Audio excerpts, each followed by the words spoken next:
Hello and welcome to the Mobile Gamedev Playbook. Thanks for tuning in for another episode. This is a podcast all about what makes a great mobile game, what is and isn't working for mobile game designers, and all the latest trends. I'm your host Jon Jordan, and joining me today is Kirill Petruk, who is the lead producer at Fishing Clash at 10 Square Games. How's it going, Kirill? Hello, all good. Thanks for having me. Good. Glad you could tear yourself away from the fishing to come and talk to us. So that's going to be the focus of what we're talking about today. Fishing Clash, a really popular fishing game, obviously. And as our sort of expert more generally on what's going on with mobile games, we have Teemu Palomäki. How's it going, Teemu? It's going great. Great to be here with you today. Good. I forgot to say you are the chief game analyst at GameRefinery by Vungle. So you're sort of taking the overall view with some data and some analytics. And Kirill is obviously very focused on Fishing Clash. So let's start off with that. Kirill, how can you talk a bit about sort of Fishing Clash, how it came about? Obviously a fishing game, but I don't know, is fishing very popular in Poland? Is that just how it came about? But give us a background story. Well, actually, Fishing Clash itself, it's a little bit of a pity actually that I wasn't originally the one who started the whole Fishing Clash game years ago. But like from what I know, the game itself, it started and it evolved from the previously successful title that was called Let's Fish. Like what we wanted in Fishing Clash is we wanted to emphasize on the players' interactions, to bring more healthy competition in the game, and just to make it, to feel like real life fishing, like that you catch the fish, you wait the catch, then you record your trophy, and then you release the fish. The overall fishing in Poland, I don't think it's rather a big thing here. Maybe I don't know a lot of stuff because I joined the company recently. But the Fishing Clash itself, it was a it was the next step that we took in growing our line of hunting and fishing games inside the company. Teemu, are you interested in fishing? Do we have any anglers on the show? I'm not one, so. I've done some fishing at my parents' summer cottage in real life, but I really enjoy fishing in gaming, like in Final Fantasy 15 or near which one was it? Replicant and Automata. I get totally lost in there. And also when I was playing Fishing Clash, I got kind of sucked in there too. So not a real fisher, but a gamer fisher for sure. Fishing is a sort of task in lots of sort of RPGs, isn't it? There is that sort of interesting sort of yes, I don't know, not quite a subgenre, but a sub gameplay of having sort of instead of grinding, those sort of grindy games, you can also have like a tranquil little fish and get some rewards that way. Yeah, because it's really relaxing in a way, and that's what it is at best. It's relaxing. And it's all the grinding. Okay, Kirill. So obviously, as far as I understand, real life fishing is actually is relaxing, and but not much happens. So if you were going to make a very realistic fishing game, but basically someone would open the game and look at the screen for 6 hours, and then probably not catch anything, and then go home. So I guess that's sort of the fundamental thing, isn't it? How you're making a game about a real life sort of thing that some people know a lot about and some people just maybe want to play in a game, and you want to have some things that are really realistic and people go, yeah, it's a sort of great fishing experience, but equally it's a game and you want people to have a sort of enjoyable time and be doing sort of interesting stuff fairly frequently. So how do you sort of balance that, and how do you sort of choose the simulation bits that are what's important there, and what can you sort of replace with actual gamey stuff? Yeah, so first and foremost, what we're trying to deliver to our players is the real-time, real life experience. That's why our fish they are looking really as realistic as possible, and we're also we're trying to make the fish behavior as much so that the fish behavior, how you're catching the fish and how the fish is behaving in the water in the game, as much as the fish would be behaving in the real life. So it's really like trying to emphasize on delivering this real life experience to our players through the quality of the content that we're giving to them. Of course, as was said previously, like just fishing by itself would be like more calming and like somewhat even like stale and not that interesting process, because you just have to wait for the fish to bait, and then the most important and the most exciting exciting part is actually when you reel in the fish.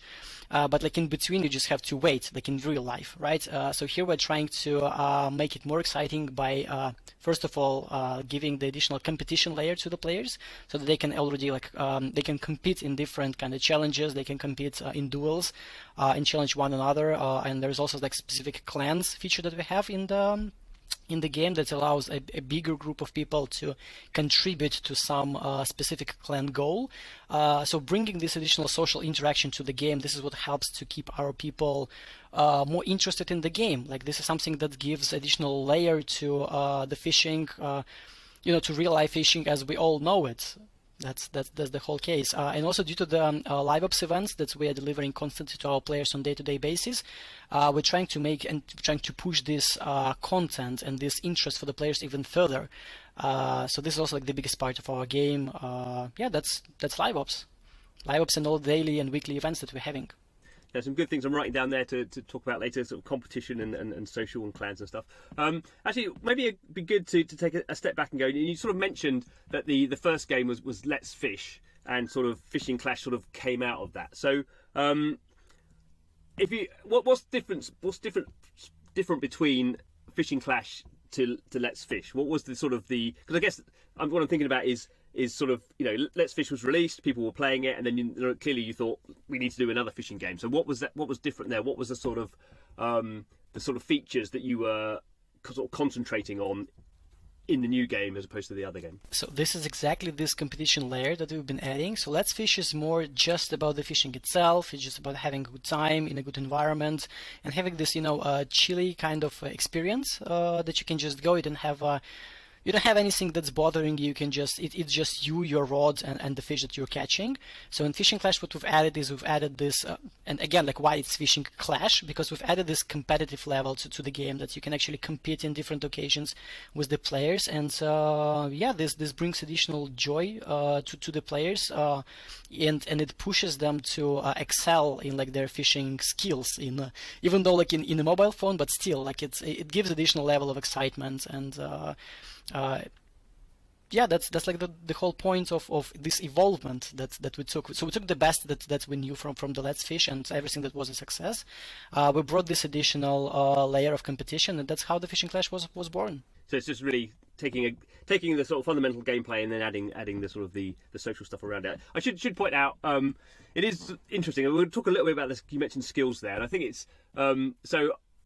I played a bit of Fishing Clash, and sort of what's interesting is you sort of, when the opening experiences, you sort of rock up there and you cast your rod, and then you sort of catch something very quickly, and then you're sort of tapping to keep the keep the line taut, and it's sort of like almost like a rhythm action thing. Again, something we see a lot in sort of touchscreen games. And obviously there is sort of skill in there in terms of like getting that right, but I can do it, so it's not too skillful. So there's a sort of an element around that, what you're actually doing on the screen. But then how does the other sort of skill stuff start coming in? I'm imagining you're going to have different rods, different baits. So how does that all sort of play together? Because obviously if people are playing in a clan, there has to be sort of some real level of skill there. It can't just be sort of randomly sort of tapping a button at the right times. And obviously the more these people are going to play, they're going to want more and more sort of skill-based elements as they get deeper into the game. Well, yeah, of course, like other than just tapping on the button. So first of all, there's two modes from which you can switch the UI and how you're operating the game, how you're controlling the game. First one is the one that you saw with the tapping the button, and another one which brings like additional joy to the game actually is the slider. So the slider actually shows like how far and how strong you want to pull the rods. And actually with the slider, once you switch to the slider, it gives you a completely different feel of the game, and actually it becomes more real. And there's also like another areas and another feature that we have around that. So we have the skill tree, for example, the one that is dedicated to a specific fishery. As you're playing longer and longer in the same fishery, you obtain some specific fishery skill tokens. They can like allocate along the skill tree in order to increase some chances for some specific fishes, or like for example to increase the boosters value for some specific fishes or for some specific boosters. And this is what changes Well, this is what gives the bigger impact on the fishes and on your contribution to some clan goals or to the scores that you get in the duels or in the challenges. So this is the additional layer that we have, and also of course you upgrade your rods, you upgrade your lures, you upgrade your fisheries, and this gives you also really nice benefits and nice, it gives additional numbers to the chances of getting the rare fish or like getting the bigger fish than your opponent, and or like just winning in some specific battle royale event, for example. I was playing the noob mode. I didn't get to the expert mode. Yeah, well, probably you should. Yeah, try and switch to the slider. I guarantee you will have like a completely different feeling from of the game. Teemu, how did you find the sort of the fishing experience? I really enjoyed it, like the way it's so simple, but still like it feels challenging. And like in real life fishing, you don't really know necessarily what fish you're going to catch. Like, sure, you can affect it with lures, but I believe there can be still different fish like catching the hook than you expected, and the luck element in the game, I feel like it works for that.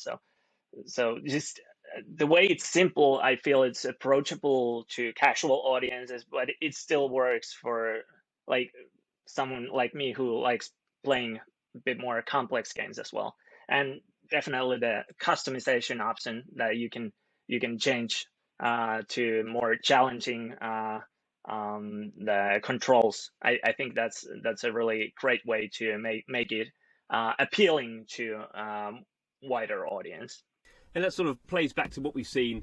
I think the success of free-to-play mobile sort of games as a genre now, the biggest single sort of part of the games industry is because often even the most complex games in terms of the meta are sort of fairly simple in terms of when you start off. There's a sort of thing you do, and that's using a touchscreen, so that's going to be sort of fairly simple. But then that may change, and certainly sort of the meta can get incredibly sort of complex in terms of sort of assets that you're accumulating, and obviously then that plays into how, a guild. We'll talk a bit about that as well. So you have that sort of simple but challenging sort of balance, and obviously that also plays into sort of monetization. So we'll maybe talk a bit about that. But before we got into that, I think Kirill, we haven't really mentioned sort of the size of the game. So maybe it'd be good to put some sort of numbers around sort of how big the sort of audience for Fishing Clash is, and is there any sort of geographic limitations? How does it sort of play out sort of globally in terms of where your sort of key audience is? Well, it's of course the US, like the biggest markets. As this is kind of like a common thing. Yeah. We have a lot of people playing from Europe, and we also have a dedicated application for the Chinese market, Fishing Clash China. Okay. This is something that we did in a collaboration with NetEase, also our publisher. And like they have like their own market specific, but also trying to to reach this market. This is something that we did not so long time ago, and we're still trying, and we're finding our ways how we want to treat these markets and how do we want to proceed with this.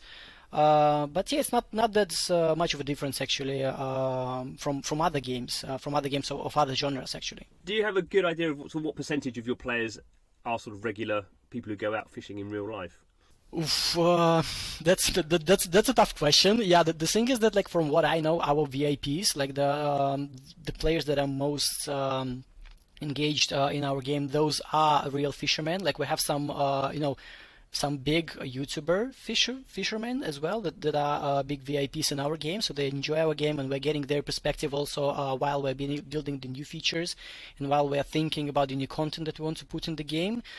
So we're communicating, we're talking to these people constantly. Also, we have some like really passionate fishermen inside our company, so we're getting their perspective as well on what would they like to see in the application and what do they think our players would love.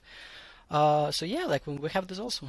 You mentioned previously about live ops, and I guess that is sort of once you for any mobile game, free-to-play mobile game, that's sort of how you sort of expand your audience and sort of retain them and certainly sort of monetize them over a longer period. So, how do you deal with live ops? Do you have a very specific sort of time frame, a cadence in which you sort of release new content, and what sort of level of new content? So is it just sort of new fish, or how I guess you're a real game, so you're going into different sort of global locations.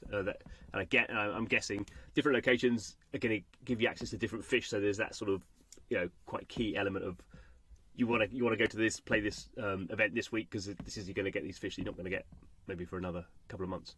Well, yeah, it's a little bit different here. Like, for example, we have the content which we're uploading constantly, right? It's the new fisheries and the new fishes for the already released fisheries. This is something that we do over the time, and we have a regular schedule of these new fisheries and new fish coming.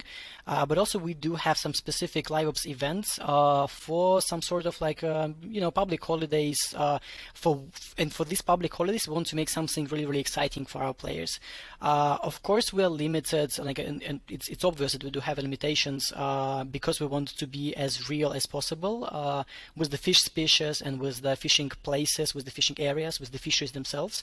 So we need to be really, really wise here with deciding which new fishery we want to create and which fishes we want to put in this new fishery because of these limitations of the species. And like sometimes we just have to to recycle some of the fishes. We need to renew them, and this is something that we don't want to do quite often because our players don't like it, and we would rather not do that. But also we can be really, really creative in some live ops events for some specific holidays, for example, and this gives us a break from working in this realistic matter, right, on the realistically looking fishes and realistic behavior, and just have some fun. Like, for example, we've been having a gobbler fish for Thanksgiving Day. We've been having like Count Sharkula for Halloween and Joker fish for April's Fool's Day, and it was amazing. Like, team had tons of fun with designing this fish, was coming up with the concept, because this is something that's you do not take the actual real fish that you have in the wild and you just copy it and make it look as real as possible. You create a new fish, and you create a whole new experience for our players that they will not be able to experience anywhere in the real life. So this is something that we're also trying to give this different perspective and give this different kind of experience to our players during these live ops events. We're trying to balance between the realistic fisheries and like real life fishing experience and these live ops events, so that our players will not get dull with the game, and that they will still have their joy and they will still come back playing.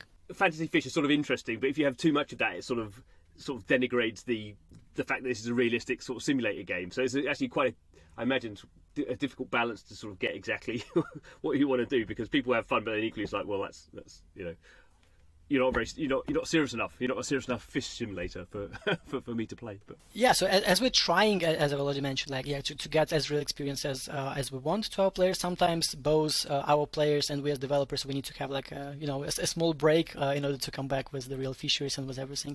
So that's why this invented new fish species, the one that we're making for this specific public holidays, that's why they're taking place in the game. How does it work with the clan? So I guess people could just. Single players could just come in and play the game, and maybe you're going to spend some money and spend a different amount of time. But the clans, I guess, is where there's not necessarily your largest audience in terms of actual players, but that's clearly where your most committed players are, and that's probably where in free-to-play mobile, that's where we see the most sort of monetization happening, because there's a sort of social interaction there as well. So how do you set those things up?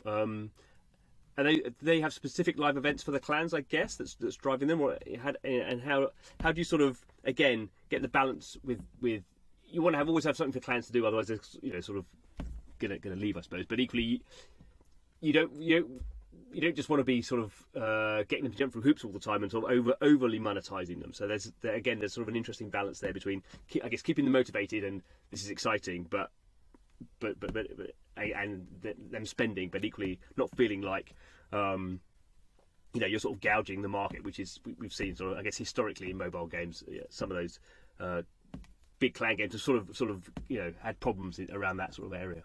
Yeah, so we're trying to deliver this additional layer to our players, actually, because they have, of course, we have the single player mode, and you can just fish, and you can have duels, you can participate in battle royale events, and you can participate in the challenges, of course, as just a solo player. But the clans, they're giving additional layer to all of that. First of all, yes, social layer that you can exchange the lures with the players. You can help some of your clan members to grow. If, for example, they start falling behind, you can just donate some lures to them. You can donate some resources to them so that they will, not fall behind that much, but also clans and clan match feature. This is actually when the clans are participating and they're competing in different leagues. We have like a league of, well, kind of like a league in which we have a certain amount of clans, and they are participating there and they're competing for the ranks inside this league. And according to the ranks, they receive different rewards. So those rewards that you receive in the clan, they are huge actually, and they are being rewarded to all of the players inside the clan. So this helps definitely all of the players to proceed with the game and to go forwards way faster rather than they will be just playing solo. So still, like you were right, we have different players' personas. Some of them, they prefer playing just solo and not that much interacting with the social aspect of the game. Some players do not even go into duels, and they're not even participating in the challenges. They just enjoy the fishing experience and this calmliness, right? So of just having your rods and the fish that you catch. So it's each and every player can find something for himself in our game, and this is what we're trying to deliver: this diversification to our players, so that it will be that the game will be. That players will be able to enjoy our game from different perspectives. Something else jumped out at me there. I'm going to go to Teemu for this one. So we, in previous podcasts, we've often sort of gone through and sort of looked at sort of how sort of genres how sort of modes spread out. But were you expecting battle royale in a fishing game? That's sort of interesting. I'll ask you about that in a minute, sort of, Kieran.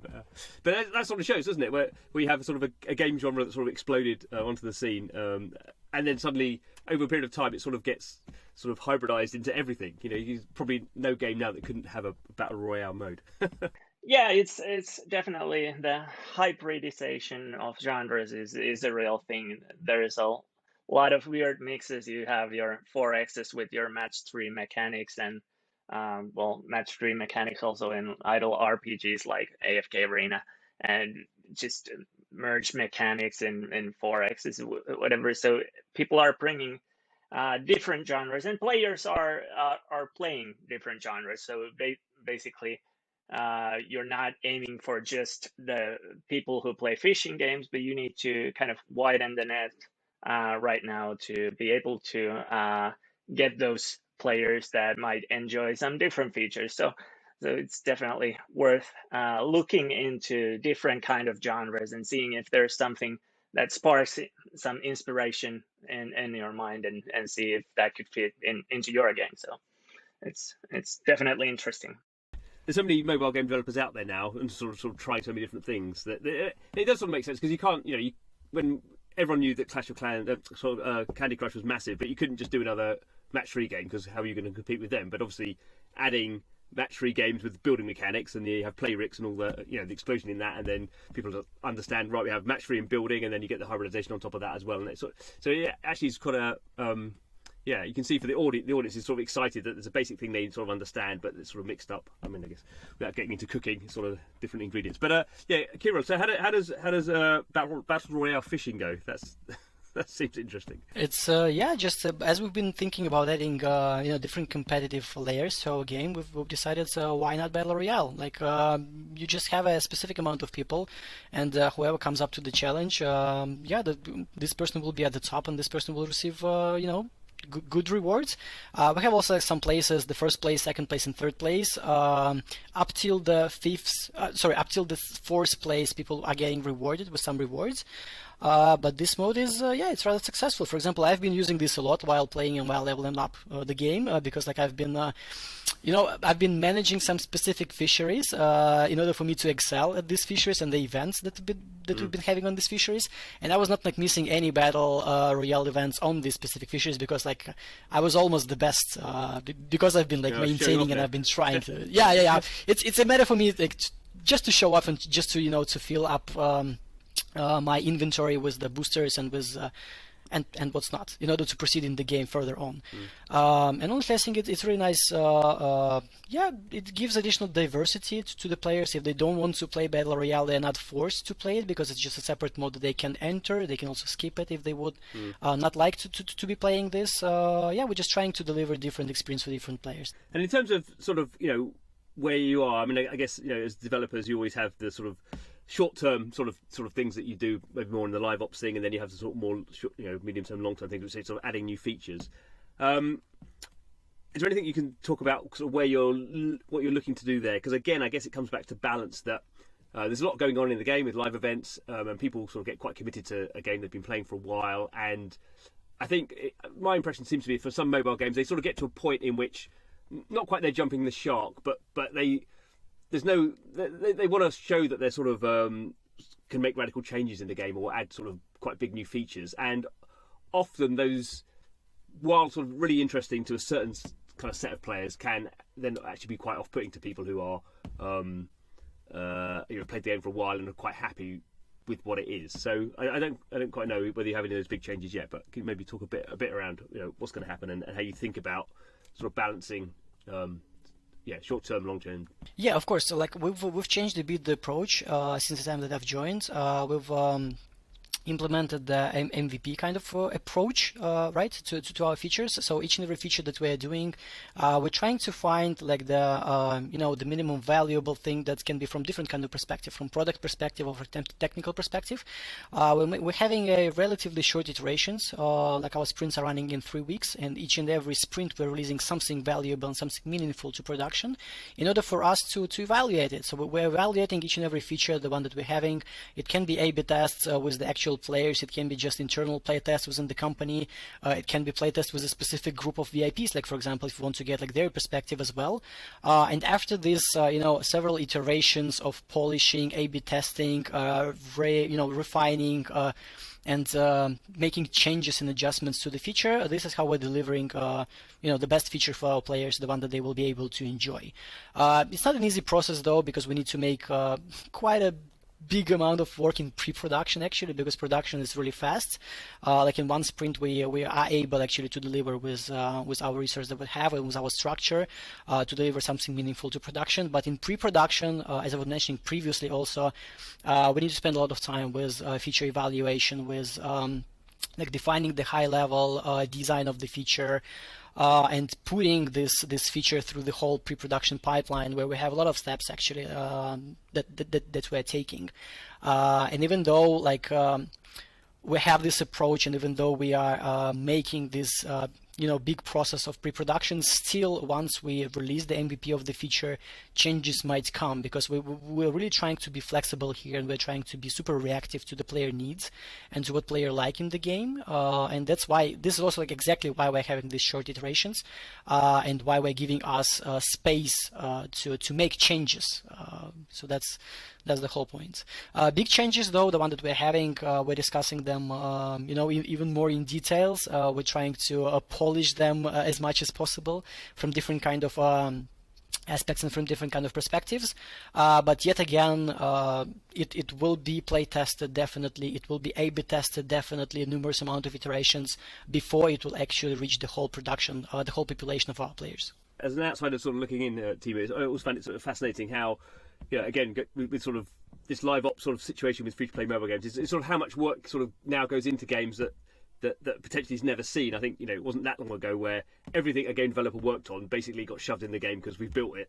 so why do we not put it in the game? And now, because these things are, one, I think you can do a lot more testing, and two, sort of in a good way, the sort of power has shifted quite a bit, I think, from developers to the people playing the game, because they're the ones who are putting the time in, they're the ones putting the money in, and developers can see immediately what any change does to these kind of long cohorts that they've been looking at. And it's sort of quite fascinating how it's almost like switched on its head, that I think developers could be working on something for 6 months and then put it A/B test it, and then suddenly, well, we're not doing that. We've got to do something else, and the player base will never know anything about it. We've been there, to be honest, and this is exactly like why we did this change, because like there are some of the features that I honestly think that they're amazing. They can actually be inside our game, but for some reason we just spend a lot of time on making these features, and we did some 1 or 2 A/B tests, and we saw that maybe this feature is not so good, and we just decided to move forward with the next features, not coming back to this feature and maybe like running another A/B test and trying to put it back to life. So like we've decided that we cannot lose this time actually, and want to proceed with the MVP idea,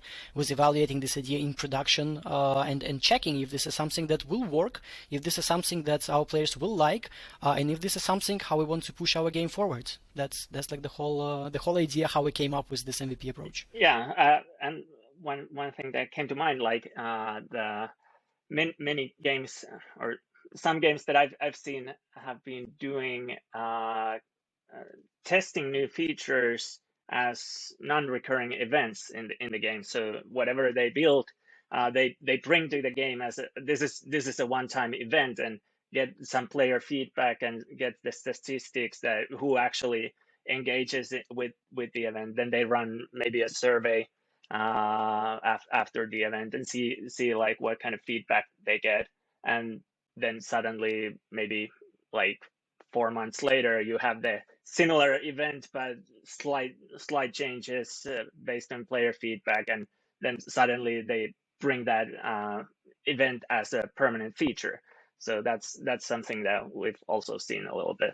Much more holistic sort of approach, and I guess yes, playing into that sort of the power of the community to not even consciously shape development, but just by all this sort of testing that you're doing all the time. Cool. Maybe to finish up, actually, Kirill, I don't know how much you can sort of talk about it, but it's interesting that 10 Square Games, you have these fishing games, and you also have some sort of hunting games. So is there a large sort of crossover to that? Obviously, that's another sort of outdoor sport sort of simulation thing. Are there people who play both, or is it? Are the fishing community and the hunting community sort of quite different? What I would say, obviously there are players that are playing both of these games because they're quite similar in the way how they feel. Yes, and as a company, we're trying to deliver this experience to our players indoors, so they will not. Kind of like they can go outside and they can, try it in the real life and do it in real life as they want to. But we're trying to deliver this for them so that they will be able to play it on their phones and get similar experience. And we're trying to keep that this way. But obviously, some amount of players that are playing Hunting Clash, for example, they are not. They're not that big fans of fishing, and vice versa. So, like for example, some people that prefer fishing over hunting, they just don't want to hurt wild animals. For example, it doesn't really matter, like in real life or in mobile games. It's just something that's not appealing to them. That's why they're picking this fishing game, because in fishing game and in fishing competitions, you catch the fish, you wait it, and you just let it go. You don't need actually to kill this fish other than you have in hunting, for example, right? So it's more how to say it's not so violent, if I might say that, right? So it's different audience for different games. Also, we have some other games in this Clash, let's say, genre, the ones that we're going to be releasing really soon. They will be targeting different audience, and we'll want to see and want to evaluate how that would be. But we're trying to expand we're trying to expand in this genre of like hobby in the pocket type of games and Clash games with a competition around this hobby. As much as we can, because we seem to be doing a decent job with that, and we want to continue doing it. That's the whole plan. And that does remind me, actually, the fact you're putting the fish back is you've actually done quite a bit of sort of promotions around sort of ecology and that general sort of thing. So that. Can you talk a little bit about how you've sort of approached that? Oh yeah, of course. Like we had a collaboration with Ecosia and Playing for the Planet. We've been having an Earth Day in April this year. So there was a specific event that we've created inside the Fishing Clash, and also there was a specific event that was created in the Hunting Clash as well. But I can talk more in details about the Fishing Clash event because like I've been involved in this a lot actually. So we wanted to raise awareness and to emphasize the plastic waste pollution problem. And like some researchers, they're saying that Amazon is carrying like around 60,000 tons of plastic trash every year in Atlantic. So we have Amazon River fishery in our game, and we decided to want to play around it. So we flooded this fishery with the plastic garbage. And as the players were playing over this event and they were catching some of the trash from the river was getting clearer and clearer, and they've been getting different rewards as they were progressing over these milestones. And also like we did a really nice, it was also like we've had a lot of fun with this also. So we've added a specific boss fish. It was a rubber boot fish that was not announced, and it was a complete surprise for the players. It was a one-time only for this event fish that they can catch only like one time. And yeah, it went explicitly well. Like it was super good. So we're super proud of our players' interest in again like in helping the environment. We saw the increased players' engagement, veteran players, and the positive impact on the new players who took an showing interest in the event. Yeah, it was a win-win event for everyone. The players enjoyed playing it, we enjoyed making it, and we managed to make a positive impact on the world with it. So I think it's really important, and this is also what it's a company statement that we want to continue doing such actions at least 1-2 times a year. And yeah, we'll be participating in more occasions such as this in the nearest future. That sounds great when you're sort of combining a sort of real world, event, a meaningful event with something as fun as a rubber boot fish. That's and it's a surprise rubber boot fish as well. Yeah. That sounds great. Cool, good. Well, thank you very much, Kirill, for going through in such detail about what's going on at 10 Square Games in Poland and what's going on with Fishing Clash. Recommend people download that and have a play. Thank you as well, Teemu, for your expert opinion. Thanks, guys. Yeah, thank you, John. It was a pleasure. Thank you. And thank you, of course, to you for watching and listening to the podcast. Remember, the Mobile Game Dev Playbook is every time talking to the people who are building out some of these enormous free-to-play mobile communities, really, communities of developers and gamers, and really coming up with some fascinating new products. The hybridization theme continues, Teemu. I'm sure we'll be talking about it for many podcasts to come. But these are really sort of fascinating games, I think. So please subscribe to us so you don't miss anything. Thanks for listening. See you next time.